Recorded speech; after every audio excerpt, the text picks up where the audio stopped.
Russia has changed significantly since the invasion of Ukraine, and nowhere can that be found even more than within how Putin is able to govern the country. The Ukraine war changed Putin's Russia by turning a patronage system into a wartime survival machine. Before 2022, elites needed Putin for money, access, protection, and status. But after 2022, they need him because the war trapped them inside a system where leaving has become more dangerous than staying. That is the new bargain of wartime Russia. You stay loyal, you get the protection and access all as before, but if you become inconvenient, then that system can consume you easier than before. The war did not destroy Putin's network of dependency, it's hardened it significantly. It's militarized it, it's made loyalty more valuable than sheer competence, which is dangerous because a long war eventually demands competence from everybody. The first thing that the invasion exposed was how broken Russia's decision-making apparatus has become. The February 2022 invasion was not filtered through a healthy state system where ministries, generals, intelligence agencies,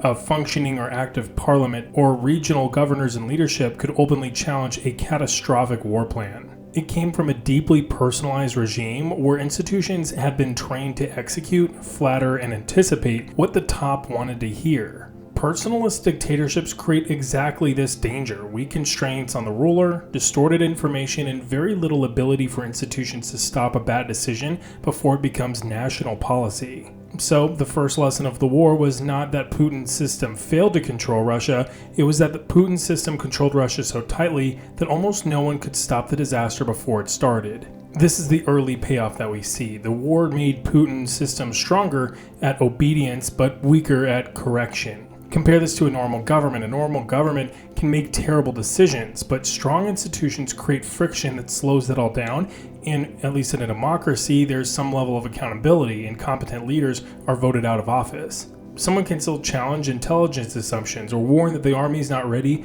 or ask whether the economy can actually absorb shock from, say, an invasion. However, in Russia and Putin's Russia, the more sensitive the decision, the more it moved toward the smallest possible circle around the president. Of course, this matters significantly. The invasion was built on assumptions that were wrong almost immediately. Kiev did not collapse in days, Ukraine's government did not disintegrate or escape out of the country, the Russian army did not perform like the force Moscow had advertised, and the West did not simply accept the new reality. Once those assumptions failed, the regime faced a choice: open the system enough to diagnose the failure honestly, or close it further so the failure could not become a political threat. As we've seen in the years that have followed, Putin has chosen the second path. The war has pushed Russia into a harder version of itself.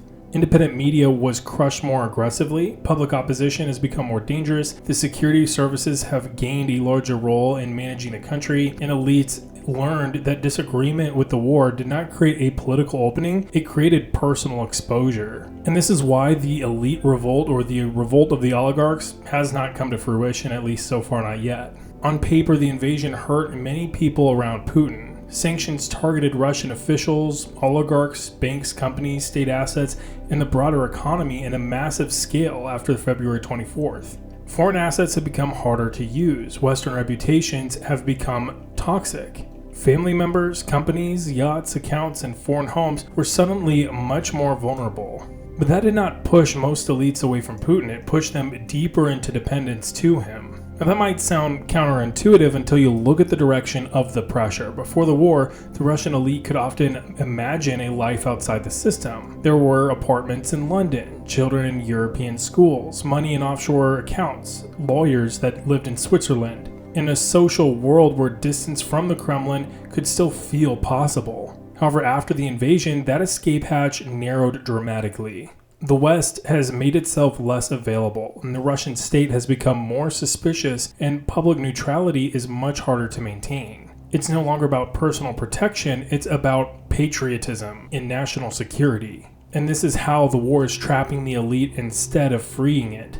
Carnegie's discussion of Alexander Prokopenko's work describes a ruling class in which many bureaucrats and business figures privately saw the war as a disastrous mistake, but still became servants of the regime because fear, sanctions, and social death pulled them closer to Putin rather than away from him. And that's the mechanism that Putin is relying on here.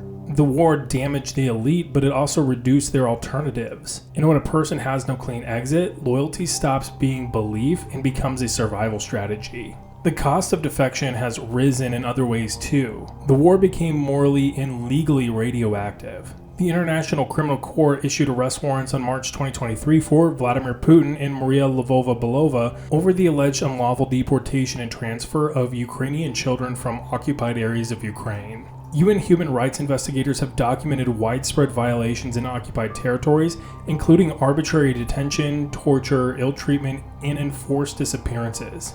All of this very much still matters for the elites. Even though they're not in the military, it still impacts them because the war did not remain a distant geopolitical project just for Putin. It has become a crime scene and a sanctions trigger, a loyalty test for the elites, and a reputational trap for the elites all at once. Once all this happened, many elites had fewer safe identities left. For those inside Russia, stepping away looks like a betrayal, and outside of Russia, staying connected to the regime makes them look untouchable. Public criticism could cost them property and safety at home, while silence could cost them legitimacy abroad. The net result is a class of people who may have understood that the war was destructive, but still had strong incentives to keep serving the system that caused it. And this has become the new elite bargain for wartime Russia. Stay loyal, and the system may protect you from sanctions, investigation, rivals, and public disgrace. And stay useful, and the system may give you access to contracts, seized assets, military procurement, occupied territory projects, or a larger role in the wartime economy. However, should you become inconvenient, and the same system could open a criminal case, seize your assets, destroy your reputation, or hand your position to someone more loyal or useful. This is the patronage system under wartime pressure, and the pressure makes the bargain harsher. The people who gained importance after the war tell you what the system values now. Security services have become more central because the regime needs repression, counterintelligence, sabotage prevention, censorship, and elite monitoring. Defense industries have become more central because the war needs shells, vehicles, drones, electronics, and logistics, and all of that through state contracts. Propagandists have become more central because the regime needs to explain why the special military operation has become a long national struggle. Loyal regional bosses are now more central than before because they need to recruit men. They need to contain public anger, manage casualties, and prove their usefulness to the Kremlin. So the war has not simply just made Russia more authoritarian on its own, it's changed which kinds of loyalty are rewarded. Before the invasion, loyalty could mean just staying out of politics, paying some level of tribute, or supporting state projects, and not challenging the Kremlin more broadly. However, after the invasion, loyalty means feeding the war, defending the war, justifying it, or absorbing part of the war's costs without making them politically dangerous. The center of gravity has moved toward people and institutions that could help the state fight, repress, mobilize, and endure. In other words, it has engaged the elite and made them combatants in this war, whether they agree with the war or not. That is why the system became more militarized even outside of just the battlefield in Ukraine. This is why you see schools, media, court, culture, and local governments, everything, all having to adjust to a Russia where the war has become the organizing story of the state. OSW has a description of wartime Putinism that is pretty blunt. Personalistic rule has become more pronounced. Patron-client networks have remained centralized, and state institutions increasingly function as a facade for the real mechanisms of power and elite extraction. That is the deeper change.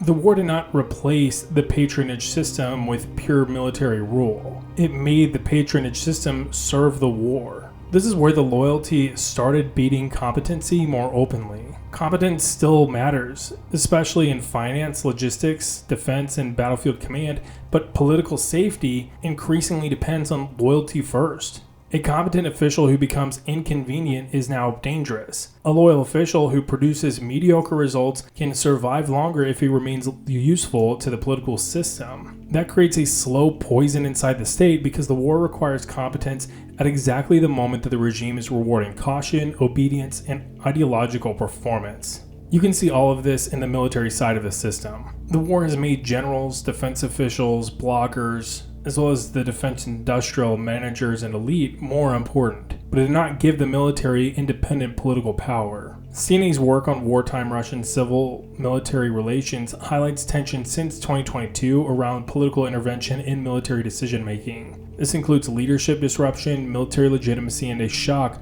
created by the Prigozhin rebellion. The regime needs the army more than ever before, but it also fears any military actor who becomes too independent, too popular, or too capable of mobilizing resentment. And to understand this, we need to look back at why the Prigozhin rebellion mattered so much. It showed that wartime Russia could produce armed actors with their own constituencies, grievances, and narratives of betrayal. It showed how dangerous the space between official command and informal wartime had become. And even though the rebellion failed, it proved that war had created new pressure points inside the regime, and worse, it was reaching into the elite. From that point on, the Kremlin had even more reason to centralize, monitor, punish, and prevent any other wartime faction from becoming more autonomous and from, in some ways, disarming the elite. That same logic applies to the economy. Putin's political decisions created a shock, but technocrats had to make the shock survivable. The war economy needed inflation management, budget discipline, import substitution, as well as to still produce taxes and military procurement and enough consumer normalcy to prevent panic. Economic technocrats became more valuable because they could keep the machine running under sanctions, but they also became more trapped because their competence helped sustain a war many of them may not have chosen themselves. This is one of the strangest features of wartime modern Russia. The regime has become more ideological at the top and more technocratic below it. The political message has become more aggressive, imperial, and paranoid, and the machinery below the top has remained more practical, calculating, and efficient, just enough to pay the bills. That split is powerful in the short run because it lets Putin make extreme political choices while professionals are able to manage the fallout. However, it is dangerous in the long run because every professional fix makes the next political gamble easier to take. The political system at the top has also become more closed. Russia has criminalized independent war reporting and anti-war speech in March 2022, with penalties of up to 15 years in prison for spreading quote-unquote false information about the armed forces. Independent media has either shut down, moved abroad, self-censored, or become harder for ordinary Russians to access. Opposition politics have moved from managed competition to a much harsher environment where even small acts of dissent could be treated as threats to the war effort. This is the key shift here. Ordinary governance has become part of wartime control. A protest is not just a protest. It could be framed as sabotage or abetting the enemy. A critical article is not just open or legitimate criticism. It could be shaped as information warfare by, you guessed it, the enemy. A businessman who hesitates to support the state could be treated as unpatriotic or suspicious. War has given the regime a new language for punishing inconvenience, and that allows Putin to go after opposing forces within Russia as well. That's why paranoia has become more useful to the system and to Putin himself. A regime at war can explain almost every crackdown as protection. Internet restrictions have become a level of security. Investigations are now framed as anti-corruption to make the war more effective, and purges have become discipline. And because real threats do exist during wartime, like sabotage, drones, spies, battlefield leaks, the regime can blend genuine security concerns with political control. But this also makes the system much more fragile. If every problem becomes a loyalty problem, fewer people are going to tell the truth. If every independent communication channel, like, say, Telegram, looks dangerous, then the state loses access to honest feedback. If every elite actor is trying to prove loyalty, then the system actually gets louder, but not necessarily smarter. This is the central weakness of wartime Putinism. It can create dissent faster than it can correct mistakes. That's a weakness that has now been built into this elite bargain. The people who benefit from the war also become dependent on the war, whether that's defense manufacturers, the security agencies, propagandists, regional bosses, or those in occupied territories. But all of the rewards come from a political environment that keeps Russia locked into this armed confrontation. So the war has created winners, but it has narrowed the winners around this system. More influence has flowed to the people who can manage coercion, production, mobilization, and propaganda. Less space has remained for people whose value has come from openness, foreign integration, private sector independence, or cautious diplomacy. The ruling class has not become simpler, it's become more war-shaped. And the longer that the war has continued, the more every elite actor has to show that he or she is useful in that war-shaped state. And so, the invasion has changed the meaning of loyalty in Russia. Before 2022, loyalty often meant not challenging Putin's political monopoly. But after 2022, loyalty means accepting the consequences of a war that has reshaped the entire country. And this means accepting everything that comes with it, whether it's sanctions, repression, or a more militarized economy, or that your own survival may depend on defending decisions that you did not make and cannot reverse. It's also why the system is more consolidated around Putin than ever before. The war has increased the stakes of every elite decision, whether defection becoming harder, neutrality becoming less credible or harder to pull off, the exit ramps to the west have become narrowed, and domestic punishment is now more of a threat than ever before. And this is one of those risks. And as the risks have risen, Putin has become even more necessary as protector, judge, and final arbiter. But consolidation is not the same thing as health. A regime can be more unified because everyone believes in it, but it can also become more unified because everyone is trapped. Wartime Russia looks much closer to the second version. The elite has not rebelled, but that does not mean that it's confident. The economy has not collapsed, but that doesn't mean that it's comfortable, and the state has not lost control, but that doesn't mean that control is getting cheaper for Putin to be able to maintain. This is one of the real transformations that we see here. The war has taken Putin's old patronage system and made it more militarized, coercive, and closed. It's made the security services more important, the defense industry and propagandists, as well as loyal regional managers all more important as well. And has also made competence valuable only when it could be safely subordinated to loyalty. So the war in Ukraine did not create a totally new Russia from scratch. It merely accelerated the Russia that Putin has already built. The dependency system has become much harsher. The elite bargain has become more dangerous and the state has become more punitive. The space between normal governance and the regime defense has gotten much smaller as well. This is why this section is really the turning point of this overall analysis. The first part of the analysis really explained the systems, whether that's the dependency, how Russia was able to kind of rope the oligarchs together, and the competing elite functions, but this section of the analysis explains what the war has done to that system. It did not sweep the system away, it hardened it around survival. And once a regime organizes itself around survival, it starts treating every institution, every elite, every company, and every citizen as part of that war machine. The danger is that this can work for a long time. A more enclosed system can repress faster. A more militarized economy can produce more weapons. A more trapped and constrained elite can stay loyal for longer than outsiders expect. And a more frightened society can stay quiet even under pressure.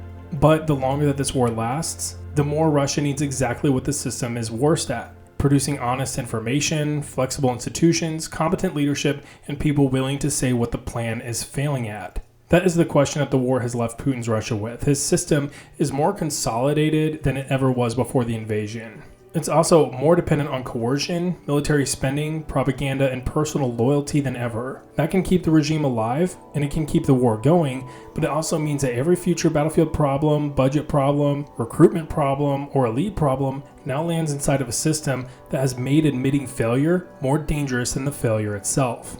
Thank you for watching this video. Like this video if you found it helpful or informative. Comment what you think about Russia's system of elites and elite kind of containment following the war in Ukraine, and subscribe for more analysis just like this. I'll be posting like this very frequently. I'll see y'all next time. Later.